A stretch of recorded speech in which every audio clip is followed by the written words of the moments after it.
Pemirsa, sadarkah Anda bahwa kebiasaan hidup kita sehari-hari amat berpengaruh terhadap daya tahan tubuh dan kesehatan kita? Ketika daya tahan tubuh kita mulai menurun, maka berbagai penyakit pun dengan mudah menghigapi tubuh kita.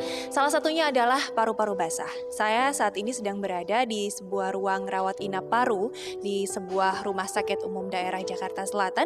Saya akan berbincang mengenai penyakit paru-paru basah yang diderita oleh seorang ibu.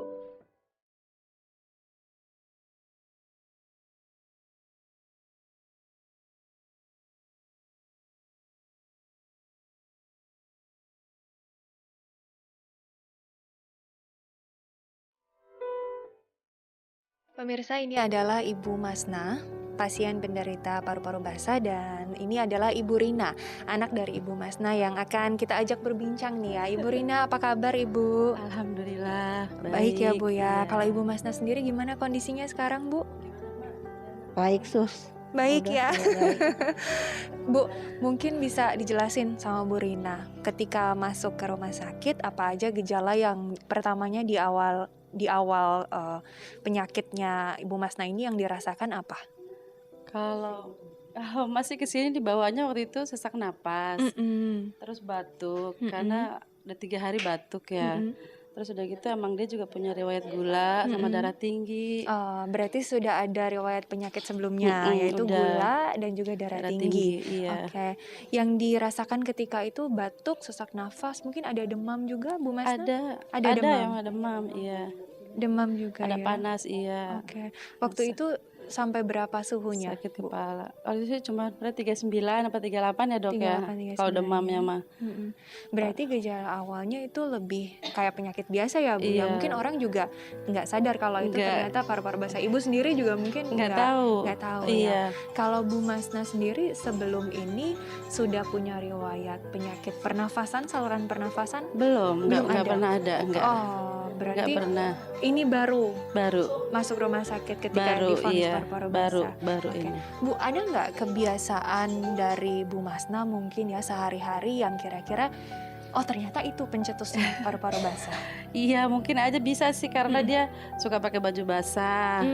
Terus Mm-mm. kemana-mana tuh kalau habis cuci kan nenek-nenek nggak mau nyuci pakai mesin tuh ya. Mm-mm. Jadi dia nyuci terus pakai baju basah. Sekarang suka ke warung, suka ke tukang sayur, Mm-mm. jemurin cucian. Oke. Iya, Jadi baju basah lama-lama tapi nggak diganti, nggak gitu. diganti. Oh, oke. Dari situ kali parunya juga saya juga Oh, kurang paham itu ya kalau anggapan gitu. Ibu seperti itu gitu ya. Oke. Heeh. Berapa lama Ibu Masna di sini, Bu? Sudah seminggu. Sudah seminggu ya. Iya. Selama seminggu pengobatan apa aja yang udah dijalanin Ibu? Pengobatannya sih banyak dia. Ada diabetes, obat udah, terus ada flek parunya, ada obat jantungnya. Ah, iya. Sakit kepala juga ada sih, paracetamol dikasih sama Semuanya obat minum antibiotik. ya, Bu Iya, ya? ada obat Minum. suntik juga, Ada obat suntik, antibiotik, obat iya. minum dan suntik. Ada terapi khusus nggak yang dijalani sini? Belum sih, Belum ya. belum. Jadi semua obat lewat suntikan, Lewat dan suntikan, juga lewat diminum. diminum, Oke. iya. Bu, kalau Ibu sendiri nih ya, pastikan bukan hal yang ringan ya namanya ngerawat orang tua, apalagi dalam kondisi yang sedang tidak sehat. Iya. Gimana Bu? Apa yang dirasakan selama seminggu ini setidaknya merawat seorang penderita paru-paru basah? Iya, itu biasa aja sih. Karena kan emak juga baru ya. Jadi kita nikmatin aja ngerawatnya, sabar. Ada Perlu kendala apa? kesabaran. Ada kendalanya nggak kalau merawat Ibu Masna ini? Enggak sih. Nggak ada. Iya, nggak Kalau ada. ketika sesaknya datang, kambuh kayak gitu gimana? Karena kemarin itu baru kali itu aja. Oh. Jadi saya juga nggak paham banget yang kemarin. Nggak tahu dia paru gitu, flek paru nggak tahu. Tapi selama seminggu di sini pernah kambuh lagi sesak nafas? Enggak, Batuknya? enggak. Enggak juga. Udah ya? enggak. Oke. Bu, kalau Iya, paru-paru basah ya. Jadi ini penyakit Iya. infeksi yang bisa menyerang siapa saja. Dan tadi kita lihat Bu Masna ya, semoga lekas sembuh Bu. Jadi memang ini tadi kata cerita dari Rina, anaknya, bahwa Ibu Masna ini suka basah pakaiannya. Iya. Nah ini Dita kalau olahraga suka basah nih Nah itu pakaiannya. dia, nih. itu sebenarnya bikin penasaran sih dok. Sebenarnya kan kayak misalnya kita nih saya juga olahraga tuh bener-bener kalau misalnya keringetan tuh sampai baju itu basah. Terus kebiasaan saya adalah tetap pakai baju basah itu, terus kena AC, terus sampai baju basahnya kering lagi dok. Itu seperti apa nih dok? Itu bener-bener bisa, memang bener bisa bikin paru-paru basah atau Tidak. Oh, Tidak. Tidak. Ya. Oh, Jadi sebenarnya disebabkan oleh apa nih dok paru-paru basah ini? Mungkin bisa dijabarkan lebih lanjut dok. Iya.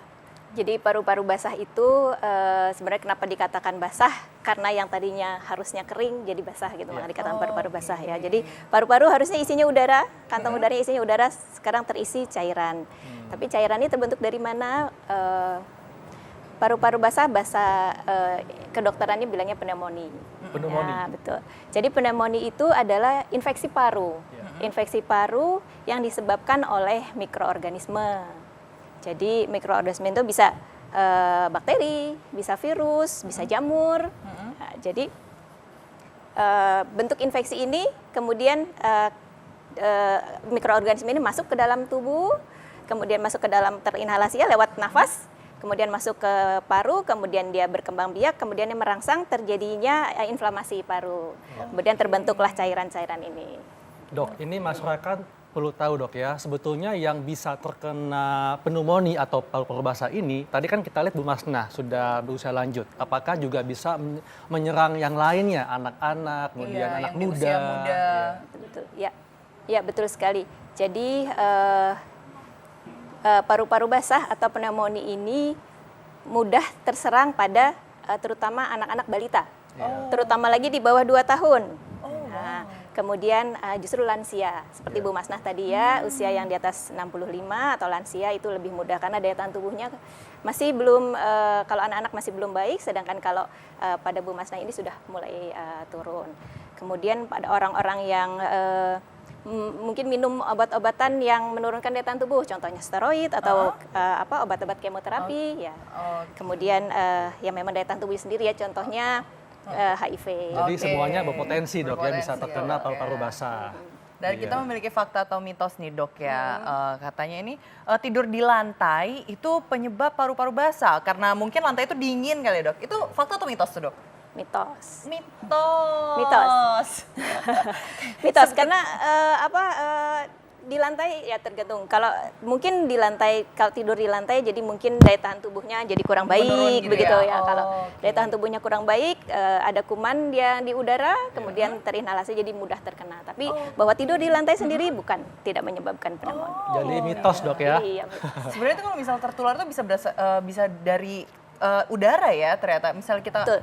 Oke. Iya, karena paru-paru masuknya pasti inhalasi lewat oke. udara, jadi pasti Nah, kuman ada di udara. Dok, fakta mitos lagi nih dok ya, katanya penggunaan AC secara rutin kipas angin itu bisa dapat menyebabkan paru-paru basah dok. Mitos juga itu. Itu mitos. Oke. Jadi masih boleh Tapi- pakai AC. Tapi apa juga kan karena ada jenis AC yang memakai ini dok, kan ada juga jenis AC yang memakai tuh dia air yang akhirnya jadi dingin. Itu gimana tuh dok? Itu bisa juga nggak untuk menimbulkan paru-paru basah? Karena kan Tidak. anginnya tuh mengandung air uap gitu. Itu gimana dok? Tidak juga? Oh, Iya. oke. Jadi air yang ada di dalam kantung udara yang di paru itu bukan disebabkan karena air yang ada di udara. Jadi air itu dibentuk akibat proses inflamasi, akibat dari mikroorganisme. Infeksi Jadi, ya berarti betul, ya? iya. Oke, berarti bukan karena air di udara ya? Oke. Dok, ini masyarakat juga perlu tahu dok ya. Jadi tadi kan kalau kita dengar cerita Bu Masnah itu gejalanya sak nafas ya, kemudian ada demam juga. Nah sebetulnya apa saja nih dok gejala-gejala yang memang menunjukkan bahwa ini suatu penyakit paru-paru basah? Iya.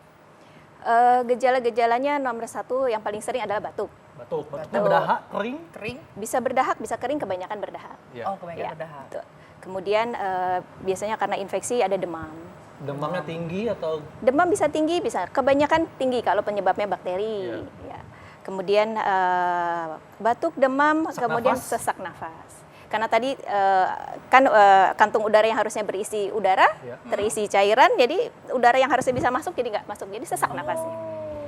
dan mungkin Ya, kadang kapasitas juga jadi kurang. Sesaknya itu seperti apa dok? Itu kayak rasanya tuh kayak sesak nafas kayak orang habis olahraga atau rasa sesak nafas kayak orang asma yang nggak bisa menghirup atau sesak nafas yang kayak sampai sakit banget? Itu kayak apa dok Iya. rasanya?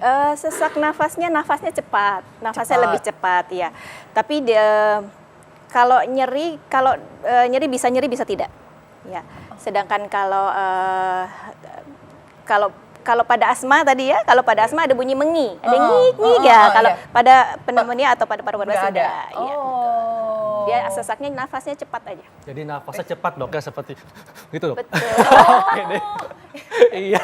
Itu kayak orang nangis ya dok ya.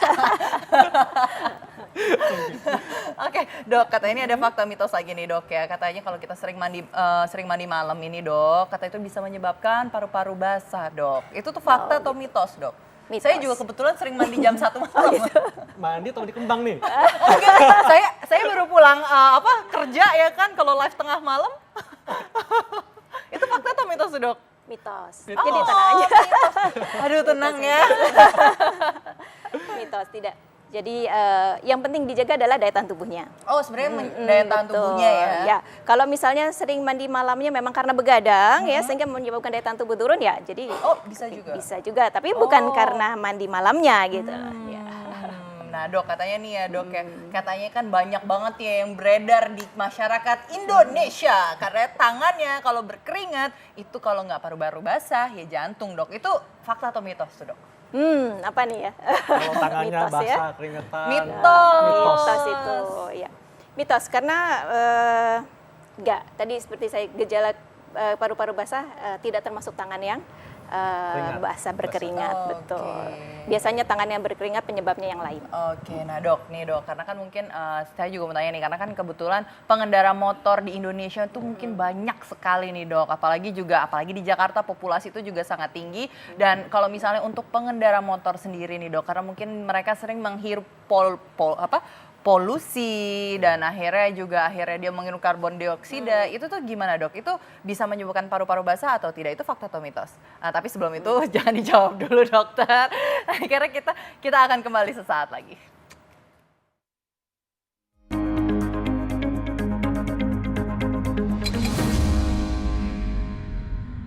Dokter tadi kan udah bahas tuh ya tadi paru-paru basah dan ini tadi kanker paru-paru. Nah itu sebenarnya kalau paru-paru basah dengan kanker paru-paru itu mereka tuh saling berhubungan nggak sih dok? Penyebabnya tidak. Tidak. Tapi bisa jadi paru-paru basah bisa menyebabkan menjadi kanker paru-paru? Tidak. Tidak. Oh tidak. Tidak. Tapi kalau seorang yang menderita kanker paru kemudian terkena paru-paru basah atau pneumonia bisa.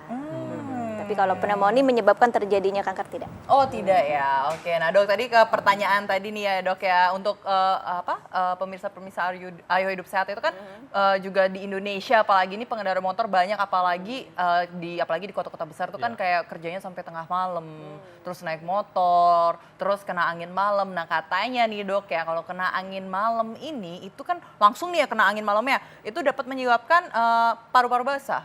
Itu fakta atau mitos tuh dok? Mitos. Mitos. Iya. Jadi mungkin lebih kepada orang yang sering bekerja malam dan pulang malam, itu mungkin daya tahan tubuhnya mungkin yang sering kali turun ya tidak baik itu yang lebih memudahkan untuk terkena infeksi dari kuman atau mikroorganisme tadi.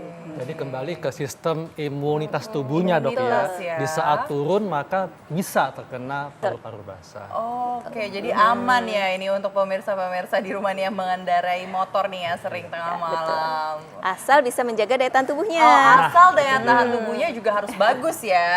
Oke. Kalau begitu dok, bagaimana dok tips kepada masyarakat supaya kita nih nggak kena paru-paru basah? Oke. Ya, seperti tadi penyebabnya adalah daya tahan tubuh yang turun dan kemudian masuknya ke mikroorganisme. Berarti pencegahannya adalah satu kita menjaga daya tahan tubuh, tentu saja dari makanan misalnya ya, makan makanan yang sehat, kemudian pola hidup sehat, olahraga, pilih menu makan yang baik, kemudian Tidak merokok ya? Ya betul, tidak merokok, istirahat cukup. Iya. Gitu. Oke. Jadi intinya pemirsa adalah selalu tingkatkan imunitas tubuh Anda supaya terhindar dari penyakit termasuk paru-paru basah atau pneumonia. Baik dokter, terima kasih untuk penjelasannya. Iya. Terima kasih dokter. Kita akan Kembali lagi besok Betul. ya dokter dengan tema yang berbeda tentunya. Pastinya lebih menarik ya. Iya. Dan Anda bisa baca resumenya di viva.co.id dan saatnya kami pamit. Saya Dr. Haikal. Saya Dita Fahrana. Indonesia, Ayo ayo hidup hidup sehat. sehat.